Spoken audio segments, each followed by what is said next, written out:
তো পরে আমি মিনালে যখন আমার দিছেন ব্লক মারি দিছেন, ব্লক মারার পরে আমি কোনো যোগাযোগ করতে না পারিয়া আমার বাচ্চা বাবা বাবা হইয়া কান্নাকাটি করছে প্রচুর। কান্নাকাটি করিয়া অসুস্থ বাচ্চা নিয়ে আমি মেডিকেলের বাসায় দৌড়াদৌড়ি করছি। দৌড়াদৌড়ি করিয়া এক পর্যায়ে মিনালোর বাবা এবং মামা বা এলাকার চেয়ারম্যান এরার লগে আমি যোগাযোগ করছি। যোগাযোগ করার পরে চেয়ারম্যান সাহেব বৈঠক হয়েছেন। বৈঠক হওয়ার পরে মিনালোর বাবা এবং মামা তারা আমারে 3 লাখ টাকা দিতা, 3 লাখ টাকা দিয়া এককালীন বাচ্চার লগে আমার লগে মিনালোর সম্পর্ক সম্পূর্ণ শেষ করে লওয়ার লাগে হয়েছেন, যে আমি 3 লাখ টাকা নিয়ে বাচ্চারে তার বাবার কোনো পরিচয় দিতাম না। তো এই কথায় আমি যখন রাজি হয়েছি না, রাজি না হওয়ায় চেয়ারম্যান সাহেবে মানুষ পাঠাইছেন মিনালোর বাসাত।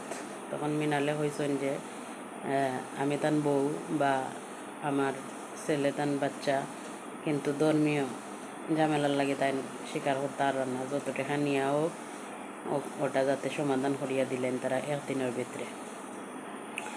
চেয়ারম্যান সাহেব আবারও বৈঠক বইয়া মিনালোর বাবা মামা এরারে আনছেন, আনিয়া মাতিছেন, কিন্তু তারা যে টেকাগুলা হয়েছেন এই টেকার বাইরে তারা 1 টাকা দিতে নাই খোয়ায়। তখন হইল কি চেয়ারম্যান সাহেব আমারা কইছেন যে আমরা এটা সমাধান করতে পারছি না, আপনি আইনের আশ্রয়ে যান। তো ওটা নিয়ে আমি মৌলভীবাজার এসপি অফিসে অভিযোগ দিছি যে আমি আমার বাচ্চার ভরণ পোষণ বা আমার বাচ্চার অধিকার নেওয়া। আপনারা যারা মিডিয়ার মানুষ বা আছেন যারা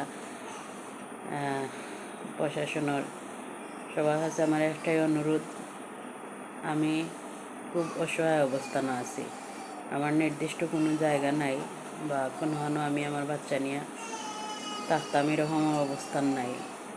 আমার বাচ্চাটার কথা চিন্তা করে যাতে আমি একটা সুবিচার পাই, ওটাতে আপনারা আমার পাশে থাকবা।